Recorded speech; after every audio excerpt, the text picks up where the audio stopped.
വിശുദ്ധ ക്ലാര. വിശുദ്ധ ഫ്രാൻസിസ് അസീസിയുടെ പ്രബോധനമനുസരിച്ച് പരിപൂർണ ദാരിദ്ര്യത്തിൻ്റേതായ ജീവിതം നയിച്ച ആദ്യത്തെ സന്യസ്തയായിരുന്നു വിശുദ്ധ ക്ലാര. 1194 ജൂലൈ 16 ഇറ്റലിയിലെ അസീസിയിലാണ് വിശുദ്ധ ജനിച്ചത്. സാൻ ഡാമിനോയിലെ ഒരു ചെറിയ കോൺവെൻറ്റിലെ സന്യാസിനി സമൂഹത്തിൻ്റെ ആശ്രമാധിപയായി വിശുദ്ധ ഫ്രാൻസിസ് അസീസി ക്ലാരയെ നിയമിച്ചു. അനുദിന പ്രാർത്ഥനാ ഗ്രന്ഥത്തിൽ വിശുദ്ധിയെക്കുറിച്ച് ഇപ്രകാരം പറഞ്ഞിരിക്കുന്നു: വിശുദ്ധ ഫ്രാൻസിസിൻ്റെ മാതൃകയെ അനുകരിച്ചുകൊണ്ട് അവൾ തൻ്റെ സമ്പാദ്യമെല്ലാം പാവങ്ങൾക്ക് വീതിച്ചു കൊടുത്തു. ഈ ലോകത്തിൻ്റെ ശബ്ദകോലാഹലങ്ങളിൽ നിന്നും അകന്ന് ഗ്രാമപ്രദേശത്തുള്ള ഒരു ദൈവാലയത്തിൽ താമസിക്കുകയും ചെയ്തു. 1212 മാർച്ച് 18 അവിടെ വെച്ച് വിശുദ്ധ ഫ്രാൻസിസ് അസീസി തന്നെ അവളുടെ മുടി മുറിച്ച് കളയുകയും അവൾക്ക് സഭാവസ്ത്രം നൽകുകയും ചെയ്തു. അപ്പോൾ ക്ലാരയ്ക്ക് 18 വയസ്സായിരുന്നു പ്രായം.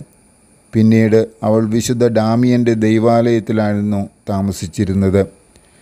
അവിടെ ദൈവം അവൾക്ക് കുറച്ച് പുണ്യവതികളായ സഹചാരികളെ നൽകി.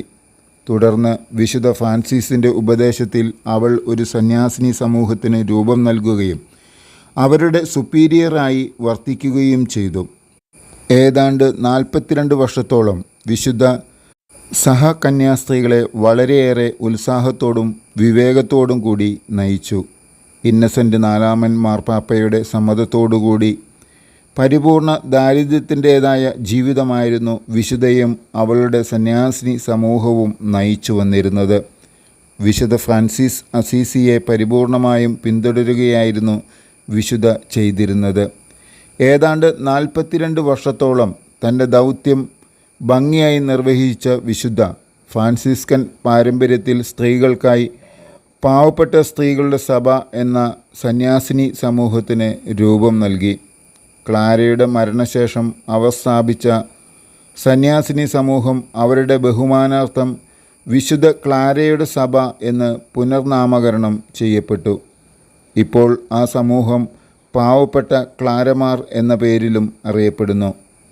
ഈ സന്യാസിനി സമൂഹത്തിൻ്റെ നിയമാവലിയും വിശുദ്ധ തന്നെയായിരുന്നു തയ്യാറാക്കിയിരുന്നത്.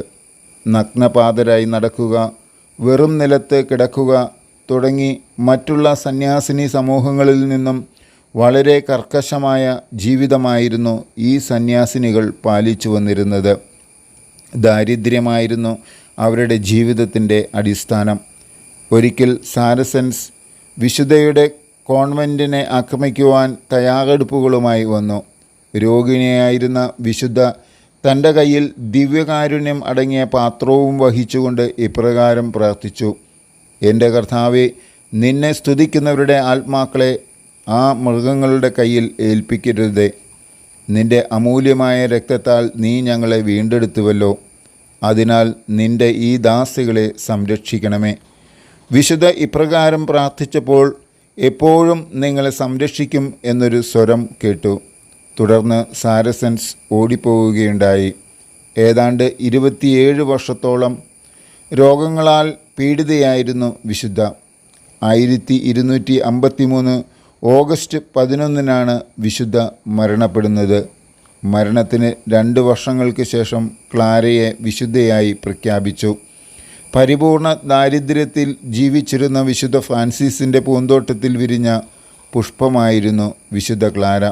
ലോകത്തിൻ്റെ ഭൗതിക വസ്തുക്കളിൽ ദരിദ്രയും എന്നാൽ തൻ്റെ സമ്പൂർണ്ണ ദാരിദ്ര്യത്തിൽ സമ്പന്നയുമായിരുന്നു വിശുദ്ധ.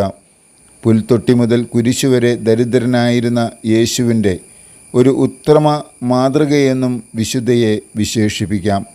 ക്രിസ്തീയ ദാരിദ്ര്യത്തിൽ ആത്മീയത കണ്ടെത്തുവാൻ വിശുദ്ധ ക്ലാരയുടെ മാതൃക നമ്മെ സഹായിക്കും.